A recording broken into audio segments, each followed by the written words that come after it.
and welcome to today's session. My name is Asmita, your IELTS mentor here at Vedantu. And today, after having gone through everything we have to do in the speaking part of the test, we're going to move on to the listening test. Now, the order of your different sections in the actual IELTS test is different, but we started with the most difficult first. And a lot of students have always said, test takers have always said that the speaking part is what they find the hardest, and after that it's listening that they struggle with. So that's why after speaking we are now dealing with the listening test. Now before I get started with telling you about this test, I want to know whether or not you are an avid social media scroller. And see, you need to be very honest, not just with me but with yourself. So either honestly tell yourself, okay, do I spend way too much time scrolling on social media? Or if you're brave enough, leave it in the comments. Tell everybody in the comments whether or not you waste too much of your time scrolling on social media.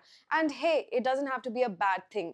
After you honestly tell me whether or not you are an avid scroller, I will tell you the advantages of actually scrolling. So quickly tell me in the comments. And now, so if you answered yes, if you said I do scroll social media extensively, there are some advantages to this when it comes to the IELTS listening test. And I would say the number one advantage is that you can take in a lot of info at once. Because reels and shorts go by so quickly, a lot of times the person making the reel or short dumps a lot of info really fast. So not only can you take in a lot of information, there's a information overload, but you can also understand somebody speaking quickly, which although in the IELTS listening test no one's going to speak that fast, that's a good skill set to have when it comes to this test. Okay, number two is you are exposed to a lot of different accents, right? So you've probably encountered a number of accents because social media is not geographically limited. So you have watched reels from people all over the world, and that's why you know about the different English accents that exist in English speaking countries. That's going to be a huge plus for you when it comes to this test. So hey, social media is just not always the villain that it's made out to be. There could be advantages, but there's also a very major disadvantage for you here, which is easily distracted, or not retaining information, because we need to spend some time with a given piece of information to actually make a place for it in our brains. If you want to know a little bit about how memory works, then obviously you can look into it, you can do your own research, but a very short version of that is, if you don't practice information, if you don't spend time with it, if you don't actively concentrate, you won't have neural pathways in your head that make it a concrete memory. So it'll go into your short-term memory zone where you can retain that information for 2-3 seconds, and post that you're going to forget. Now in the listening test, the thing is you don't need to retain info, so this is not a really big deal, right? This becomes a problem only when you're trying to learn vocabulary and stuff like that, right?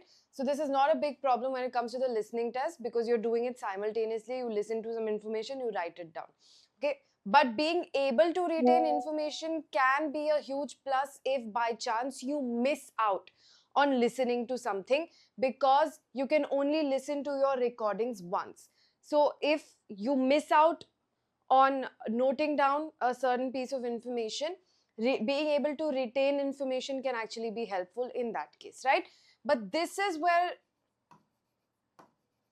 a lot of people get stuck. The thing with the listening test is that it's very easy. It's only problematic, it's only difficult for people who cannot focus.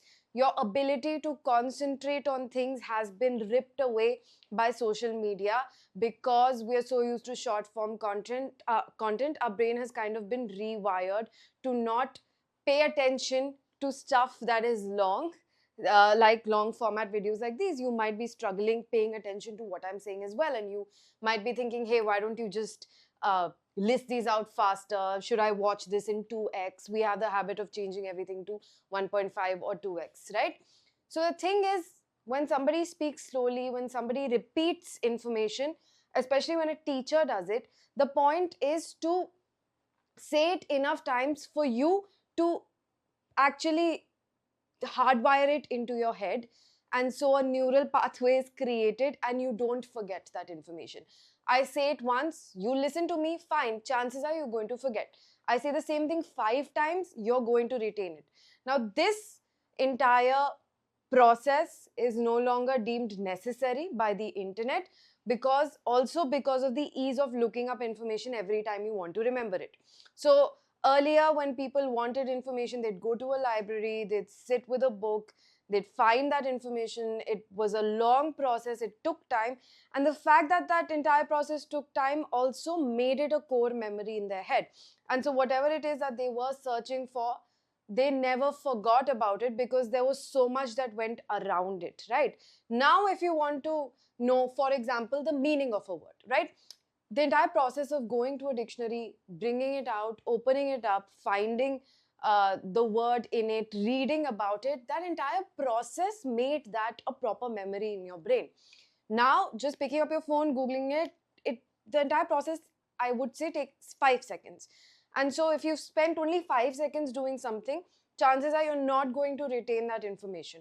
Okay, so you need to also now, as you're preparing for the test, not spend too much time on social media, because see, these advantages that you have, these advantages will stay with you because you've spent a good amount of time on social media.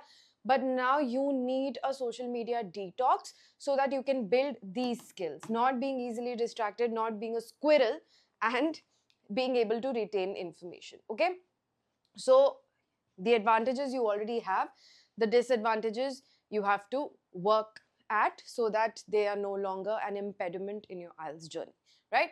Okay, so that was a little bit of gyan from my side with respect to social media. A detox is necessary, because even if you watch short form content where somebody's coming giving you the correct pronunciation of words, or somebody's coming and giving you the correct spellings, the fact that it goes by so quickly hampers your ability to actually retain that information. So even if you want to benefit from these short videos, make sure you have a little notepad situation where you're writing everything down, because again, the process of writing, the effort that it requires, will help you retain that information. Okay, now, with all of this in mind, we're going to go ahead and understand what our listening test is like. But before we do that, again, reminding you of doing things that you easily forget, which is subscribe to the channel and follow us on Telegram so you don't miss out on updates. It's for your own benefit. Okay, now let's understand the listening test real quick. We're not going to spend too much time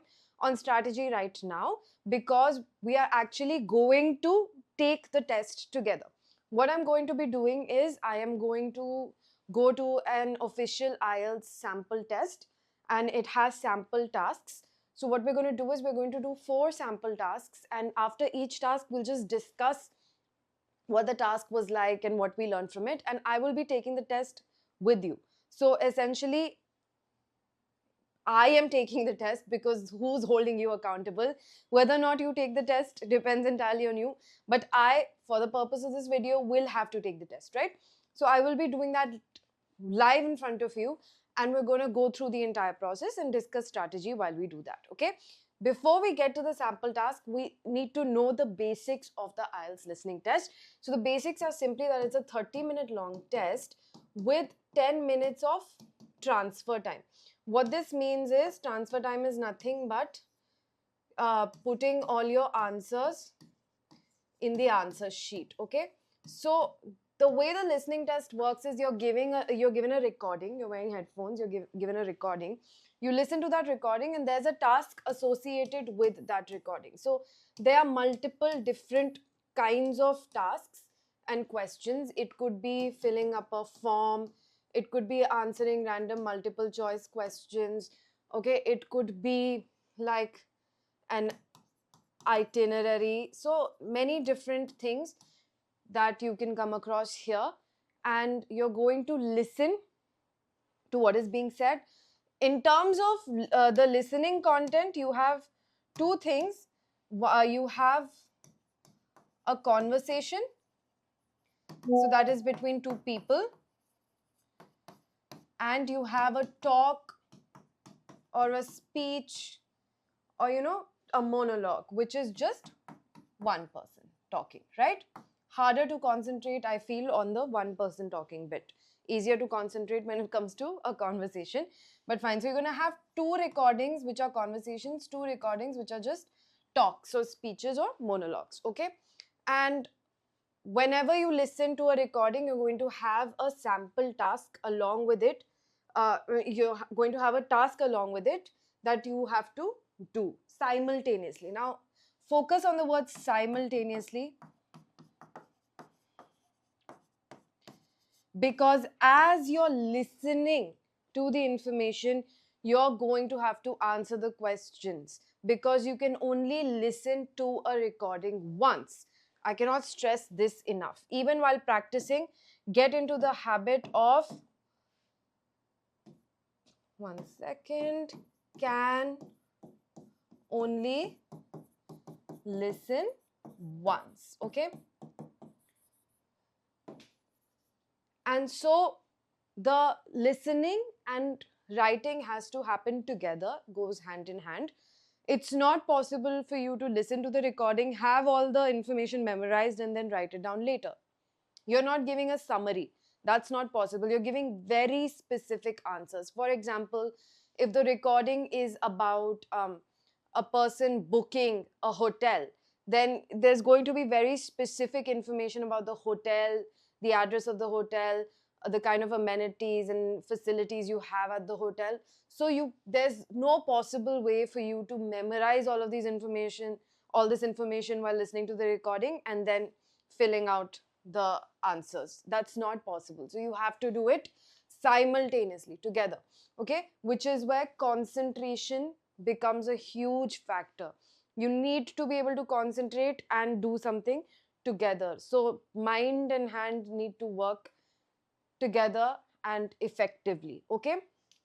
There will be 40 questions. So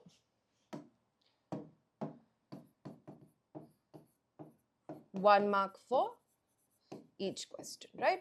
So this is the basics of what the listening test is going to look like. So now what we're going to do is we're going to do the sample tasks together, and through those sample tasks you'll have a better understanding of the test, because now if I give you a breakdown, okay, these are the different kind of match the following questions you can get, this is a form filling, this is MCQ, you're not going to understand anything. It's just going to be very boring for you. So better for us to do a practical, just actually take the test and understand what it's like. Think of it like your first date with the listening test, just getting to know each other. So it's okay if you find it very difficult while taking the test to be able to do all of that together, because English is not your first language, you're not fluent, you can't think in English. There's a lot going on in your head, so you find it a little overwhelming to listen and write at the same time. It's okay, that happens to you. That should not be a bummer. That should not demotivate you. This is your first time getting to know the listening test. First time is always a bit difficult. It's always a bit awkward. Once we get past this, it's just going to get easier from there. Okay? So I will see you. I'll go put my headphones on, get the listening test on, and then we'll take the test together. Quickly go get a notepad. Pause the video, get a notepad so you too can take the test with me.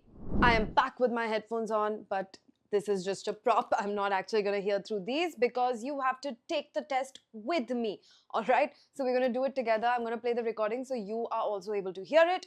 Now, one thing I want you to keep in mind is this is not exactly what your listening test is going to be like. Like I've already told you, you have 4 parts: conversation, talk, and different kinds of questions.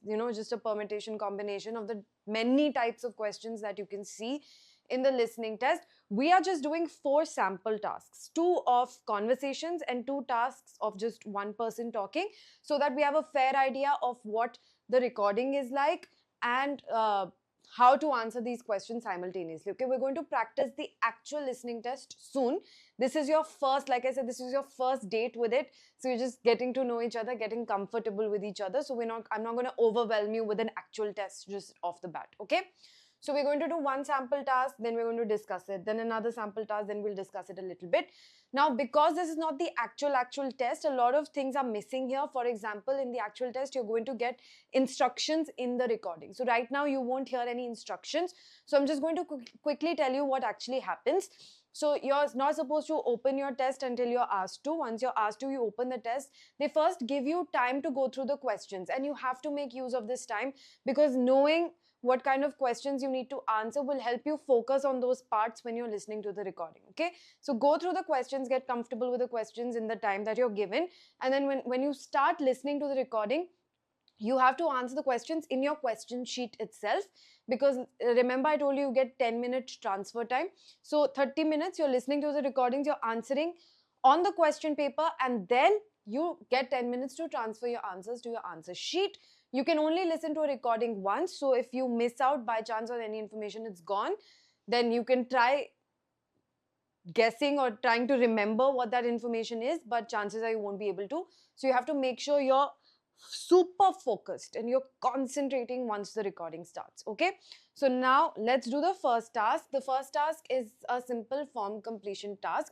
We have 8 questions and we have to fill up this form. Okay, an example of an answer is given. For example, country of destination Kenya is already filled out for you. The questions that we need to fill out are these marked as 1, 2, 3, etc. in this form. Okay, the form is about a big box that is being sent to Kenya. All right, so I'm going to play the recording now. We're going to listen to it, get ready to concentrate, and we're going to answer the questions simultaneously. Okay.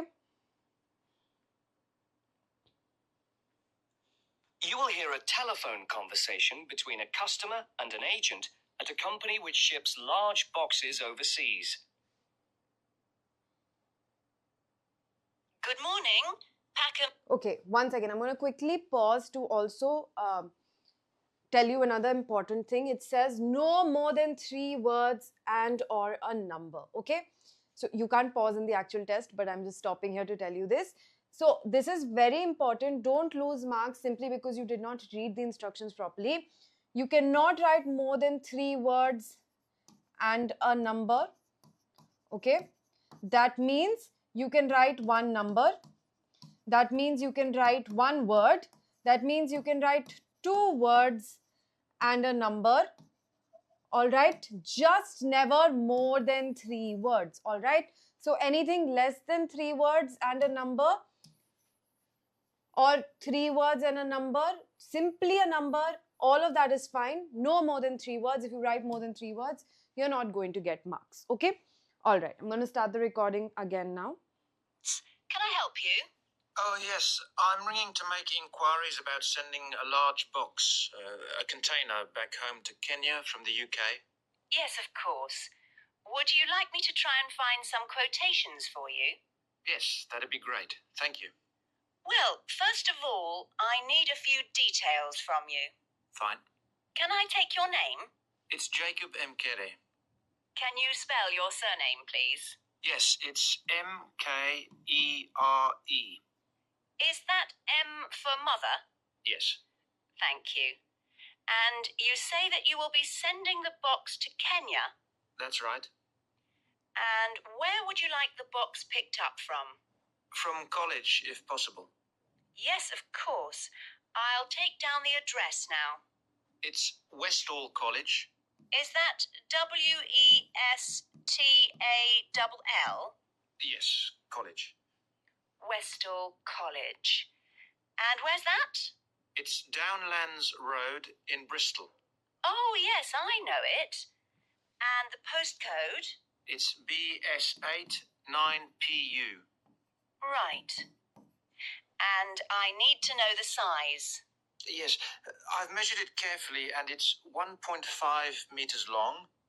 Right. 0.75 meters wide. Okay. And it's 0.5 meters high or deep. Great. So I'll calculate the volume in a moment and get some quotes for that. But first, can you tell me, very generally, what will be in the box? Yes, there's mostly clothes, Okay. and there's some books. Okay, good. Anything else? Yes, there's also some toys. Okay, and what is the total value, do you think, of the contents? Well, the main costs are the clothes and the books. They'll be about £1,500. But then the toys are about another 200. So I'd put down £1,700.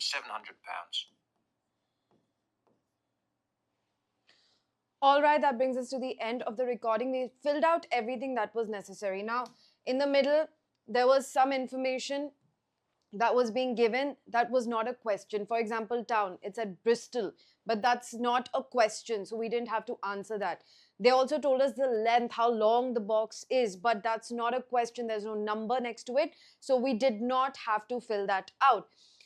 The postcode in the UK is different than postal codes that we see in India. So make sure you know that there are letters and numbers over here.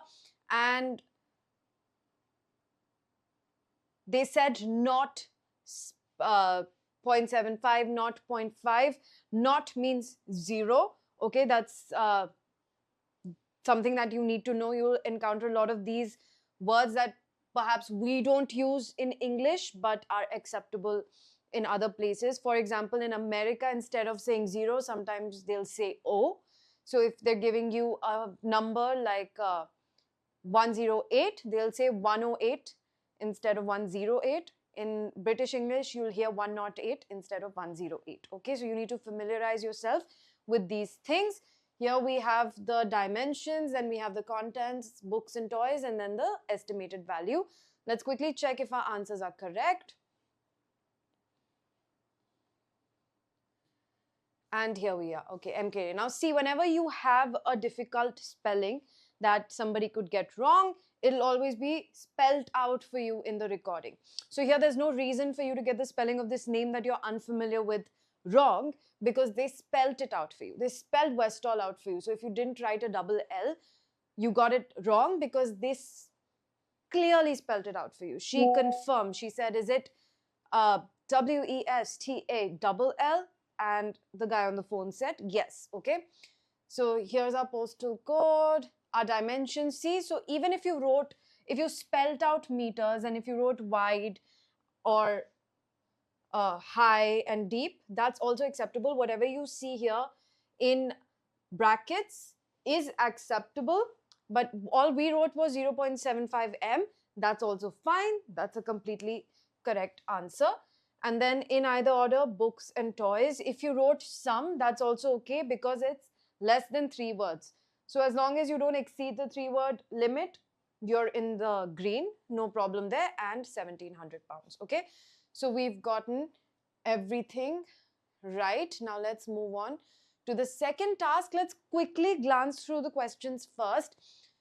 So here we have to choose just 2 questions, and we have to choose the correct option. So this is just a very simple multiple choice sample task. Okay, so I'm going to quickly pull out the recording for this, and we can do it together. Here we go. Okay, right. Now, obviously, insurance is an important thing to consider, and our companies are able to offer very good rates in a number of different all-inclusive packages. Sorry, could you explain a bit more? Yes, sorry. There's really 3 rates according to quality of insurance cover. There's the highest comprehensive cover, which is premium rate. Then there's standard rate, and then there's economy rate. That one will only cover the cost of the contents second hand. Oh, I've been stung before with economy insurance, so I'll go for the highest. Mm-hmm. And can I just check, would you want home delivery or to a local depot, or would you want to pick it up at the nearest port? The port would be fine. I've got transport that end. Fine. And will you be paying by credit card? Can I pay by check? All right. So that was fairly simple. We just had to pick the right answer. So the customer chose premium.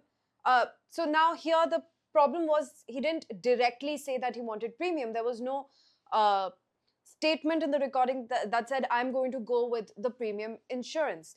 The lady first described the three insurance types, and then the customer simply said, I've been stung by economy before, which means that he's had a bad experience with economy, so he's going to go with the highest.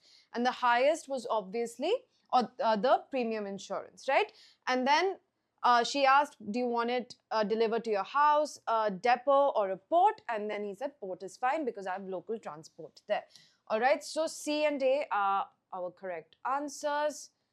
And as you can see, we've gotten it right. Okay, so that was the conversation type. Now we're going to move on to two sample tasks that have only one person talking.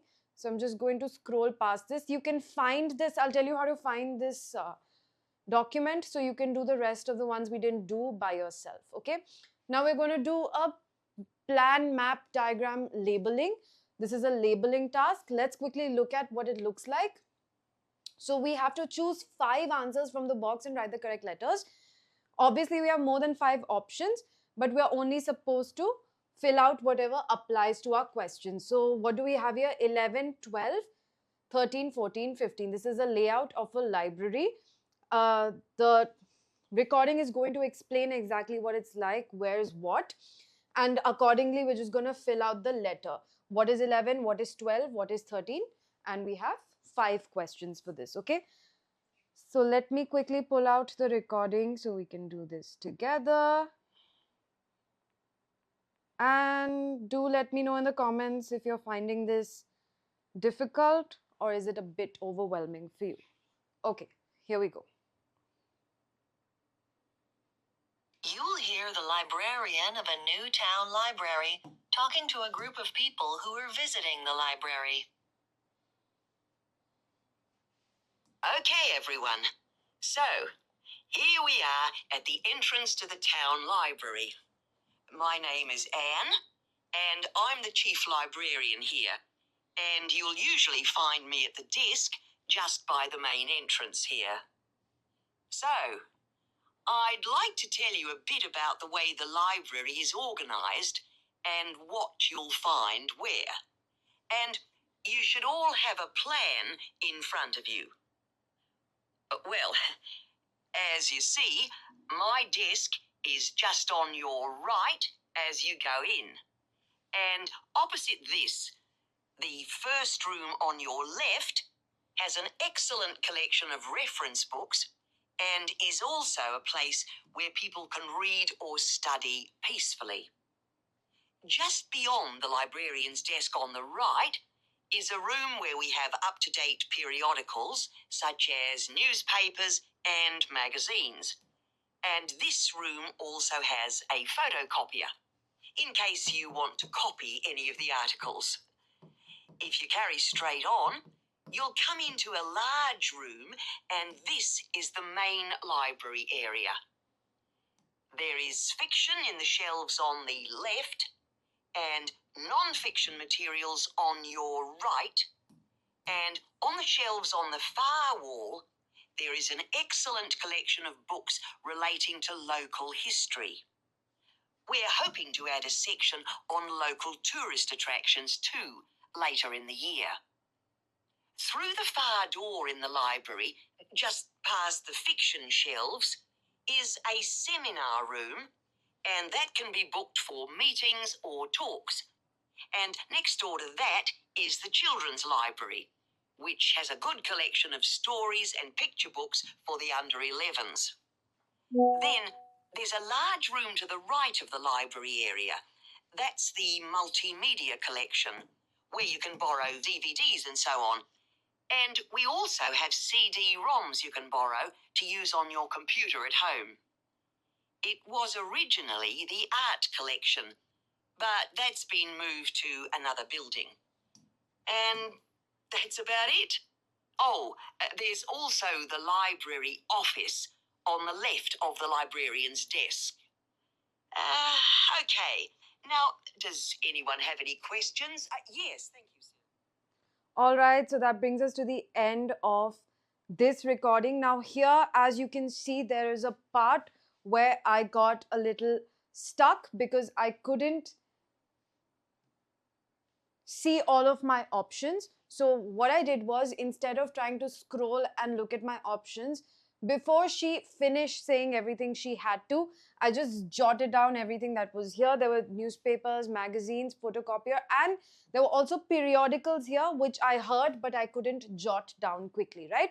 So let's quickly correct this answer over here.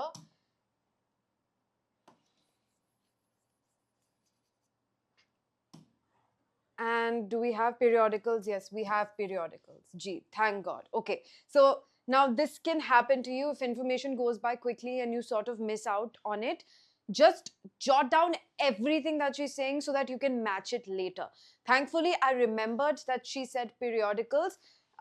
In case I'd forgotten that, I would have been stuck and couldn't have been able to answer this question, right? Everything else, we got the letters for. So our sequence should be H, G, D, B, F. Let's quickly check. H, G, D, B, F. Great. Okay. So now I hope you paid attention to the fact that things were not listed specifically like this. For example, here she did not say that you will find children's books. She simply said it's a children's area. Okay, so you have to infer certain types of information. You know, if it's meant for children, then it's going to have children's books, right? So even if it's not exactly the same, you need to be able to apply your logic and write down the correct letter over here, right? Over here, they tried to confuse you in the 15th question. They said that this is the multimedia room, but it used to be where we kept our art collection or something. That's what she said, right? But now we've moved that to a different building. So you're supposed to make sure you mark it as what it is presently and not what it used to be, okay? Here, after describing fiction and non-fiction, she said in the far area. She used a certain word like that to say in the far end of the library area. That's where we keep our history collection. So that's to help you identify the direction. Although it was quite straightforward because fiction and non-fiction is clearly written over here, right? And everything else wasn't too complicated. I got stuck at 12, I think, because she listed out a bunch of things. So whenever that happens, just do what I did. Write down everything that she's listing out. All right. So that was our one-person talking sample task. Let's do another one. Now here it's note completion. Again, we're not supposed to write more than 3 words. So whenever you have to write down the answers yourself, they're not going to be more than 3 words. Okay, remember that. Now we have to answer questions 11 to 16 here. And this is a National Arts Center, well known for blank. Consists of a bunch of things. Historical background, managed by, open, how many days a year? Okay, fine. Now we kind of know the what the information here is. So let's listen to the recording.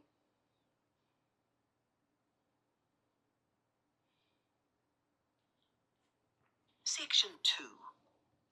You will hear a radio broadcast called Focus on the Arts. First, you have some time to look at questions 11 to 16 on page 4. We've already done that. But this is giving you an idea of how much time you'll get when you're supposed to look at the questions. So I'm just gonna forward this a bit. Oops. Okay, I'm not able to.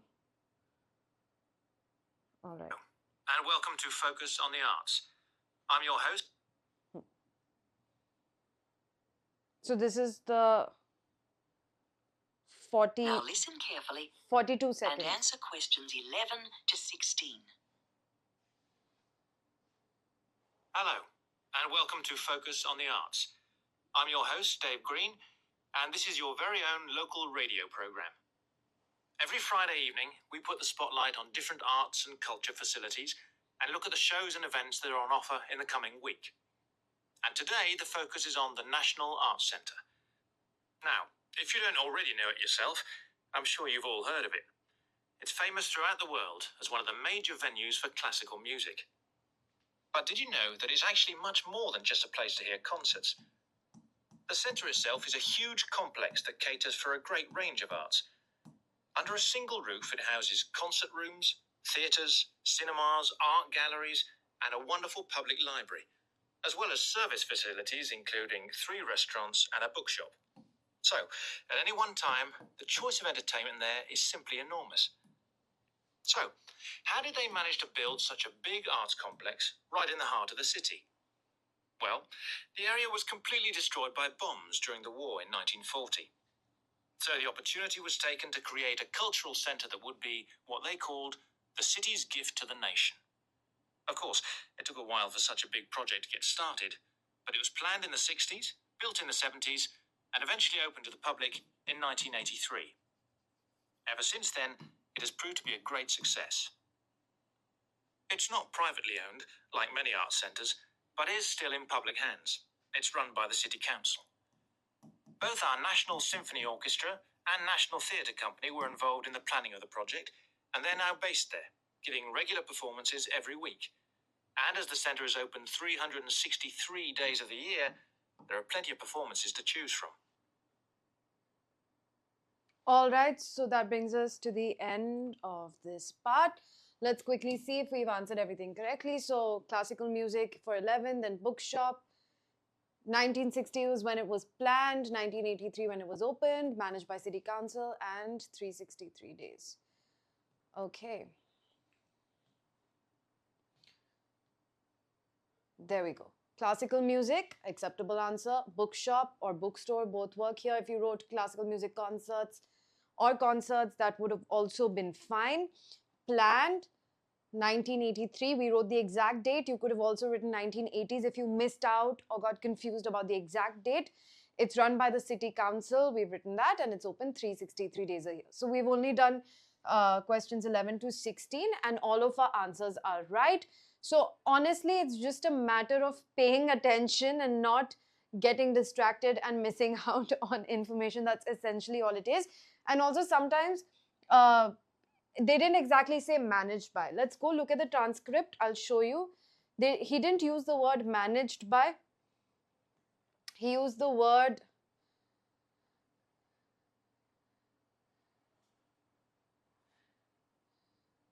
one second. So here we are. It's not privately owned like many art centers, but it's still in public hand. It's run by the City Council. So it doesn't say it's managed. He didn't say it's managed by. He said it's run by. But here, what we need to know that run by and managed by mean the same thing. So little small things like this we need to look out for. And that was the last sample task for today. So hopefully you got a fair idea of what these tasks are going to look and feel like. And now that you know, you can start practicing. So how can you find this test? In fact, you can find a lot of sample tasks on the IELTS official website, but this particular sample task you can find on the IELTS Cambridge website. Just go to sample, actually you're going to go to free tests, all right? You're going to find the academic section because you're all taking the IELTS academic. There, go to the listening section and there you'll find this. I will also have this linked in the description. All right, the reason why I'm taking you through this entire path is because you can find sample tasks for all sections, not just listening, right? If you follow this process. And I will also have the link for this particular task in the description. Make sure you do the rest of the tasks that we didn't do in the class today to get in more practice. Okay, now how do we approach this section? We will talk more about this in the next class. All right, so before we talk about this, I need you to practice some more sample tasks so you familiarize yourself a bit more and have a better idea. Only once you know the basics of what you need to do can we come to tips and tricks and strategy for this section. All right, so that's it for today. Before I say goodbye to you, make sure you fill out the form so that you can get expert guidance and you can make your study abroad dreams come true. And don't forget to subscribe to the channel and follow us on Telegram. Take very good care of yourselves. See you. Bye-bye.